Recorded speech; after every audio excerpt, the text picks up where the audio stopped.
Hello friends, I am doctor Kapil Saroha. Welcome back to our orthodontic community, जिसमें हम जो short ortho के topics हैं कि क्या ट्रबल शूटिंग करना चाहिए, कैसे करना चाहिए, उसके बारे में हम बात करते हैं। आज हम बात करते हैं अपने एक पेशेंट का। इन पेशेंट को क्लास 2 डिवीजन 1 मॉलिक्यूलेशन था। क्योंकि patient is in a growth phase, तो हमने एक ट्विन ब्लॉक लगाया है। ट्विन ब्लॉक लगाने के बाद what usually happens is control patient के हाथ में होता है। तो पेशेंट के हाथ में कंट्रोल होता है, तो कई बार ऐसा भी होता है कि पेशेंट उसको वियर नहीं कर रहा होता है। जैसे छोटे बच्चे जनरली आपने देखा होगा, वो आके कहते हैं कि मैं वियर कर रहा हूँ, बट जनरली वो उसको अवॉइड कर रहे होते हैं। हमारे साथ जो हमारे पेशेंट है, उन्होंने बताया कि बीच में स्पोर्ट्स एक्टिविटी की वजह से उन्होंने 5 डेज नहीं लगाया। तो we try to check it out कि भाई उन्होंने लगाया कि नहीं लगाया। तो वो कैसे चेक करते हैं, मैं आपको दिखाता हूँ। बेटा एक बार इस अप्लायंस को निकाल के यहाँ ट्रे में रखना।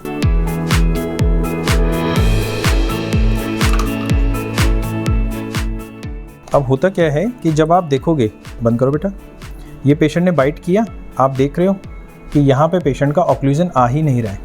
ये ऑक्लूजन ना आने का कारण ये है कि पेशेंट ने जब इसको अप्लायंस को वियर करा, तो जो ट्विन ब्लॉक के ऊपर बाइट ब्लॉक होता है, it act like a posterior bite plane. तो जब पेशेंट उसके ऊपर बाइट करता है, what it do is it intrude the tooth. तो ये जो केस है, ये इंट्रूजन का है। इससे ये सजेस्ट होता है कि पेशेंट ने हमारे appliance significant amount of time wear किया है, तभी तो वो इंट्रूड करा है। दूसरी चीज़ क्या होती है कि अगर पेशेंट ने वियर किया है, तो उसमें हम हॉरिजॉन्टल करेक्शन करना चाहते हैं। अगर हॉरिजॉन्टल करेक्शन है तो मैं कुछ चीज़ पूछता हूँ, अगर वो चीज़ है तो दैट मीन्स हॉरिजॉन्टल करेक्शन हो रहा है। बेटा जब आप इसको हटाते हो, तब आपको कहाँ कहाँ पेन लगता है?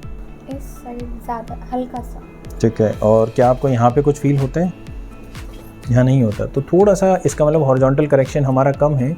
क्योंकि यूजुअली होता क्या है कि जब ट्विन ब्लॉक अप्लायंस इनिशियली पहना जाता है, तो पेशेंट को क्योंकि माउथ ओपन हो गया, मैंडिबल फॉरवर्ड आ गया, इसलिए पेशेंट को प्रॉब्लम होता है। मगर जब पेशेंट उसको कंटिन्यूसली वियर करता है और जब उसको हटाता है, तो क्योंकि मसल उसको दोबारा टीएमजे का उसको पुल बैक कर रहा है, तो पेशेंट यूजुअली टीएमजे के पास एरिया में पेन बताता है। तो इसका मतलब ये ट्विन ब्लॉक पहना तो गया है, पर कॉन्टिन्यूस इतने लंबे टाइम के लिए नहीं पहना गया कि वो एक हमारा टीएमजे की मूवमेंट करे।